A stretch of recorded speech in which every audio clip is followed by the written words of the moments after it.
And thank you, Megan, for being with us. Thank you for having me. It's a pleasure to be here. So Megan, we already heard, is the community organizer of the just now forming Forsyth County Industrial Areas Foundation. And I first met with her because some of you all were like, hey, we really want you to meet Megan because because we think that she and this group are doing some good work that we want to be learning more about, and figure out if this is a way that we want to be engaging in our wider community. So that's how you and I got to meet. And when we met, we had a relational meeting, and I was able to hear a little more from Megan about how she got into this work, and I would just love for you to be able to hear that too. So Megan, how did you get drawn into this community organizing work, just generally in your life, and then Forsyth as well? Yeah, so I think like most organizers, I stumbled into it without knowing that that's what I had been looking for all along.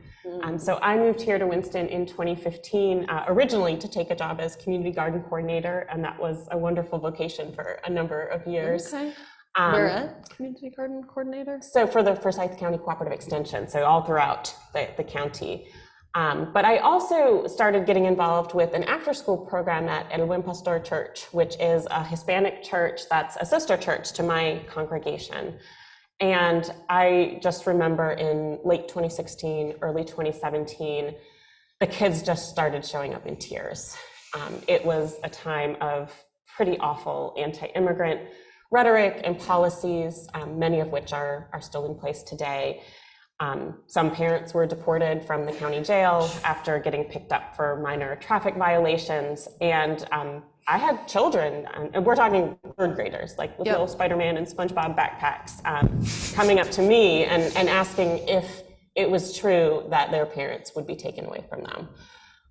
And I think that shook me pretty much to the core. To have a little third grader in front of you asking that is very disturbing. Yeah. So I, of course, did what I knew how to do. I made calls and wrote letters to my elected officials, and that didn't really seem to have the impact that I longed for. And so I felt called to do more, but I didn't know what. So I just started going to things, immigration policy forums, stranger to neighbor dinners, anything where I might be able to build a relationship that could help me figure out how to be in solidarity with this community that meant so much to me. So after a couple years of that, in the spring of 2018, a pastor that I had met at these community events, a Latino pastor, invited me to a training with about 60 folks from various congregations here in the Winston-Salem and Forsyth County area.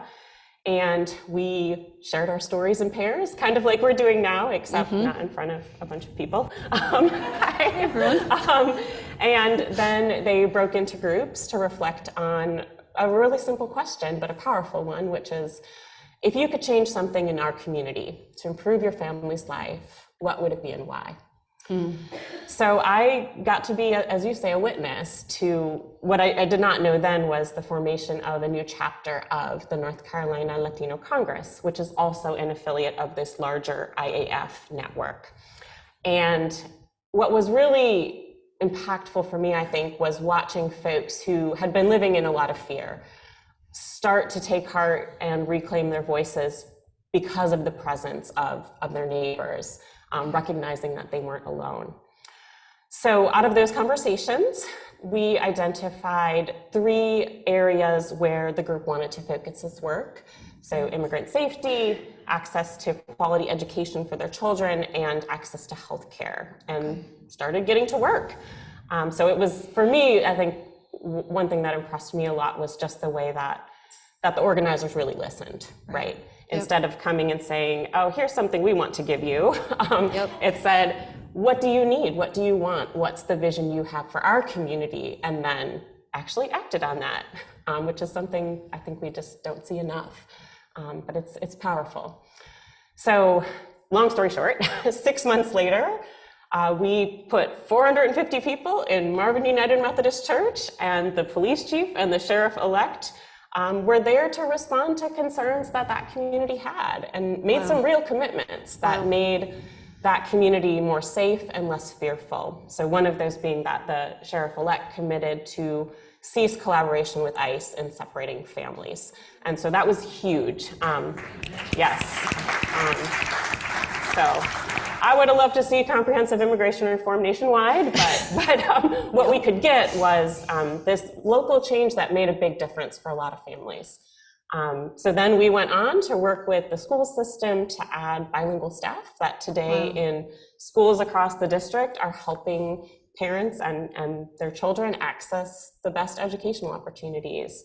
And now we're working on that third priority, so we'll have some actions coming up where we'll be able to bring county commissioners and health system executives to, we hope, make some commitments around our mental health access, as well as a bilingual primary care clinic in Old Town. Wow. So just about 3-4 miles up the road from y'all, up Shadowland Drive, that area that has very, very poor access to healthcare. So, so yeah, that was how I got drawn into that first, just as a total volunteer. And then later was asked to come on staff to help build out this multiracial work. Well, and I love how something that we've been talking about is how opening ourselves to relationship and just being present in that relationship will lead us to things we would not have imagined, you know? Well, and your story is so perfect, you know? You were volunteering after your 9 to 5 with some kids at a, church partner, and then your heart was broken. Yeah. Because of the questions from these third graders and what their lives were. And you were like, oh, I feel powerless against this. How do I figure it out? And it took you 2 years.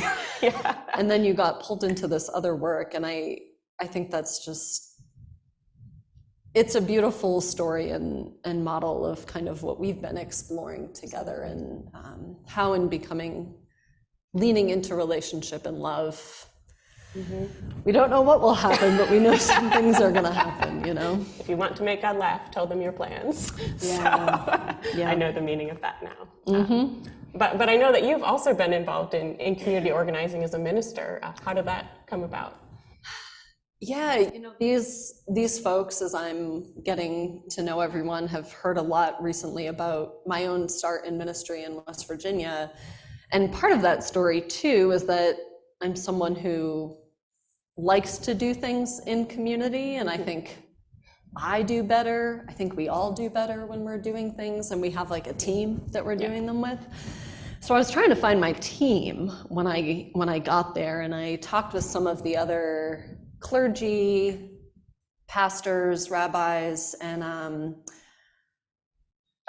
I did not find, there were some exceptions, but by and large, in how that group was already gathering, I did not find people who were like committed to bringing their folks along and building that world we dream about in the here and now, and like, irregardless of our theology, we wanted to create a heaven here on earth now together. And that's what I was really longing for. And I wound up finding that community amongst activists, and they really became like my crew of colleagues who I felt like were supporting me, and we were kind of like working together in our different areas of building that kind of world. So it was really like my own need for collegial support and peers and friends that really brought me deeper into organizing and activism. And what were some of the things that you were able to do together? Oh gosh, the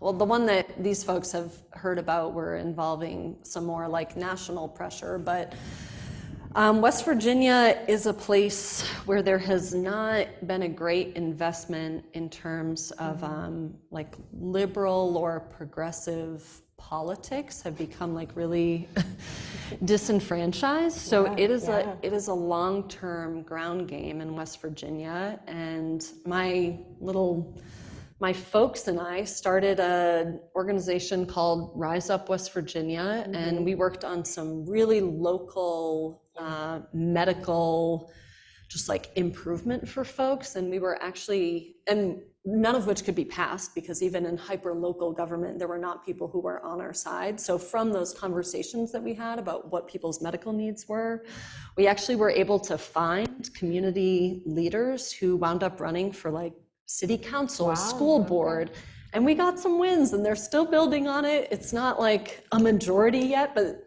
it's a long, long game, right? But we were able to start to build a community and some support system around getting folks into local office, as well as just that like infrastructure of having folks talk to one another and listen to each other and ask those questions about like, what do we need? And that's why we wound up focusing on medical care, because it was highest on folks' priority list. Absolutely.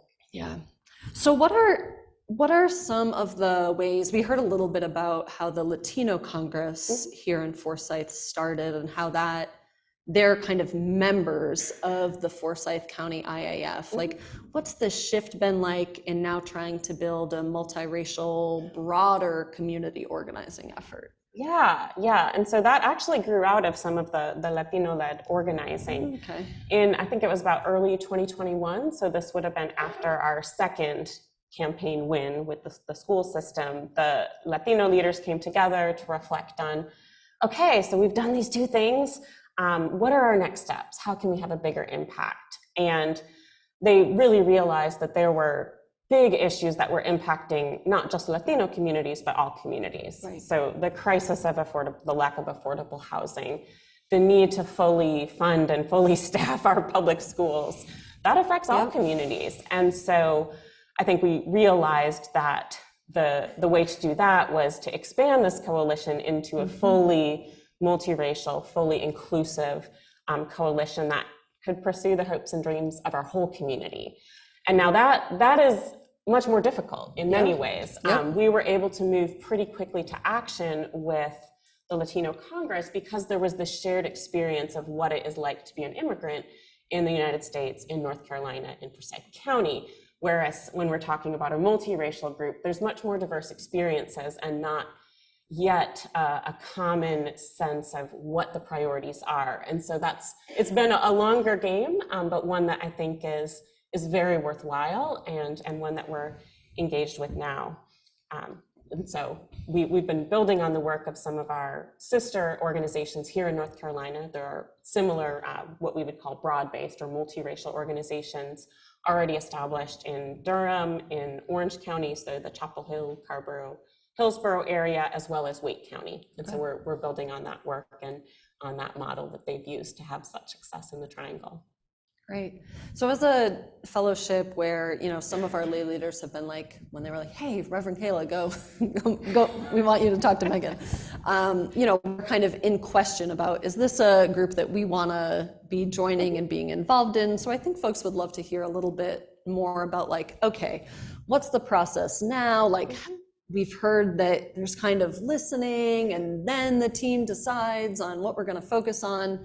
But if you could flesh out a little more what that process is so folks could, I think, have a better picture of what happens. Yeah, absolutely. And so just want to note first that I can't take credit for this organizing model and process. It's been tested and developed over the last 80 years or so since the founding of the first IAF organization in Chicago in the 1940s.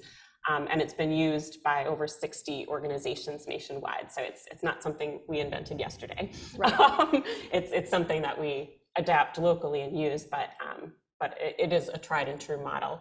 So at the heart of it really are relationship building and leadership development. And those are ongoing activities for any even established broad-based organizations. But given that we were pretty much building from the ground up, that has been the focus for the past year and a half or so. So as I think you shared, we bring together civic institutions. That's the unit of organization. So all the different congregations and nonprofits and neighborhood groups that are participating with us have been trained to do these relational meetings or relational conversations that that you referred to, and that we'll explore more actually in a workshop in March. Just put in that little plug. Great.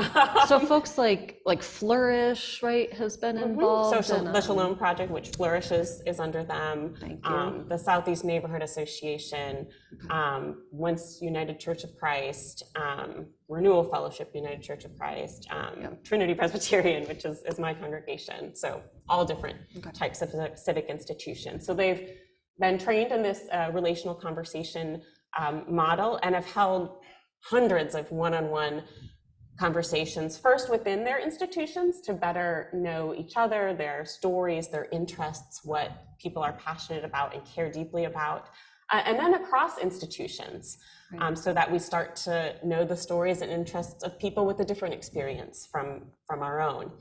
And that's an ongoing, of course, process. It's never too late to have relational conversations, right? No.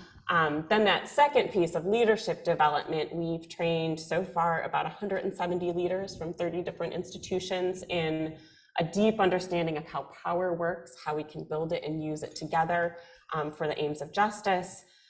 These groups are also being trained to form organizing teams and then to co-lead these small group conversations that we call listening sessions. So y'all have got about a dozen folks that have been to that training, and there'll be future opportunities as well. And the organizing team, meaning that like each congregation or civic group has their own little like internal team working on this. Okay. That is the link between the institution and the broader coalition. So then that will lead us into kind of the second organizing step or phase, which is a listening campaign. So all these different institutions we've been working with will convene as many small group conversations as they want for their members, for their neighbors, their ministry partners, so folks that come to the clothes closet, folks you work with in Flourish, as well as, of course, your own membership, can share the issues that are impacting their lives or the lives of people they care about that they really want to work on. That then will lead to a large gathering we call an assembly, where we will present the themes or the priorities that emerged most frequently across all of these listening conversations. And as a collective, we'll vote on probably 3 broad campaign priorities where we can focus our work for the next 2 to 3 years. So it doesn't mean we'll never work on anything else, but it does mean that we have a focus for 2 to 3 years so that we can really have an impact. And then after we have those campaign priorities, the next step is something we call research action, which means forming teams dedicated to those particular priority areas that will develop specific proposals. They'll figure out, okay, who can really make a difference on this? What can we really win? How can we address this particular priority? They'll bring their proposals back to the large group to refine and to ratify. Then we can start thinking about a public action where we bring those proposals to the very decision makers that have the capacity to make a decision, to change a policy, to make a public investment, so that they can express their commitments directly to our people. It's not adversarial or undisciplined or anything like that, but it's just an opportunity for a real public conversation and commitment from the folks that represent us. So I know that can sound a little bit abstract, but I can give some examples. We might ask the city council to invest a certain amount of money in affordable and supportive housing. We might ask health system executives to dedicate staff to a clinic in an underserved area.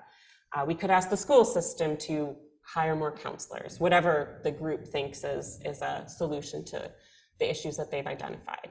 So it sounds like a lot of listening within institutions, across institutions, a discernment of like, these seem to be like some issues that are affecting a whole lot of folks. But then there's like this discernment of like, and what can we win? Yes. Because we want some real change for our people. So there's some strategizing around like what can we win in this like 2 to 3 year goal, and then like an organizing around how to do that. Yes. Although we can decide to work on things that might have a little bit longer time frame, but it is helpful to gain recognition locally as you look towards more difficult fights. That makes sense. So, yeah. Awesome. Well, I want to take just a moment to drop in deeper, maybe a little bit. So our worship theme this month is about love, and it's a core value of our faith. And we heard a little bit in your narrative, I think, about how love has moved you or been grounded in this work, but could you just say a little bit more about that? Yeah. So actually, this has been, I think, a beautiful setting and a beautiful way for me to express love. I think I shared with you that I'm not super sentimental. I think it might come from my father's an engineer, so I can be very goal-oriented, task-oriented, but not touchy-feely. It doesn't mean I don't care. It just means that it's expressed a little differently. I think we have anyone else in here like that? Yeah. Yes, you are my people. Okay. So in my faith tradition, which is a sort of expansive and pluralistic version of Christianity. But I mean, the Gospels and the example of Jesus does move me deeply. I'm not personally very concerned about your theological beliefs about Jesus, but I'm very concerned about whether you believe in good news for the poor, et cetera, et cetera. So hope we're on the same page there. But we're taught that God is love, the divine is love, and that the greatest commandments are to love God and neighbor and all of creation. So for me, that means if I love others, it means I desire their wholeness and their well-being, and I act in solidarity to make that a reality, which is really, it's really a biblical understanding of love. And so that includes coming alongside people to make sure their basic needs are met for safety, for housing, for healthcare, for family-sustaining livelihood. But for me, it also means honoring their dignity and their agency as image bearers of God, which is another kind of fundamental commitment of my faith tradition, is seeing the divine in each person. And I think that so often people on the margins of society, so poor folks, people of color, immigrant neighbors, people with disabilities, are often treated by our systems as if all they're capable of is receiving some sort of assistance. And usually what people with more privilege and power want to give them, not what they might feel they need. And so for me, organizing is a way that I can honor people's capacity to be agents of change, to co-create our community. All of these folks that are often discounted by society have gifts and capacities that if I truly love them, I want to see those nurtured. I want to see those exercised. And so organizing for me is a profound act of love, to say, I want to listen to your story and I want to join my story with yours in shared action. I get to reflect back wisdom and gifts that I hear in these relational conversations with hundreds of people. I get to go back to an immigrant mother and say, wow, in that listening session, you really had something important to say about how your school wasn't prepared to communicate with you to understand your son's needs. Would you like to share that in a meeting with the superintendent in an important place where this can really get some change? So to walk with someone as they come to recognize their own worthiness, their own image of God, if you will, to me, that's an act of love, and that's something I can do. Thank you. That's beautiful. And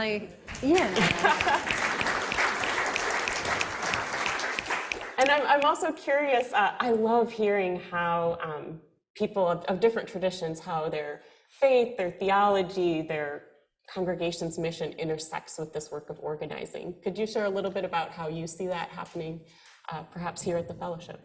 Yeah, I'll say really briefly, but first I want to say, I just love that, like, one, you were able to build relationships with other people and like join your power to make other people more whole. And I've also heard this understory of also like you feeling more whole because you're able to do things. So I think that like that is actually part of what we're about, in recognizing that like part of our like our own longing and our unmet needs are because we're separated from each other, and because we want to be creating this world where everyone is able to have access to the needs and the life that they deserve. So I think that's core to our faith. And, you know, we're talking about renewing our values and love is clearly placed at the center. So it's so important. And our reading this morning, which was from Reverend Dr. Martin Luther King, and a WARE lecture that he gave to a group of gathered Unitarian Universalists in 1966, I think is such a perfect example of how the most important work Unitarian Universalists have done as a whole, we've done because we've been in relationship with people. Yeah. And because we were building power together, right? Because James Reeb and other ministers answered Reverend Dr. King's call to like come and march. Because so many different local fellowships and congregations across the country were joining in those efforts and saying yes to be in relationship. So I guess I really just want to lift up that those are the parts of history, I think, when we can be most proud of what Unitarian Universalists have done, right? When we've joined together and when we've really, really built relationships. And we'll talk more the rest of this month about how love is so central in our theology. But I want to say thank you for being with us, and also just name that Megan has been really generous with her time and is going to be doing a kind of longer personal narrative sharing with us on March 17th here from 3 to 5 p.m. There's information in your order of service about that, as well as some opportunities for like speed relational meetings after the service today. And there's also going to be on February 22nd, an assembly with other fellowships, congregations, civic groups that we all are welcome to attend. Anything I forgot?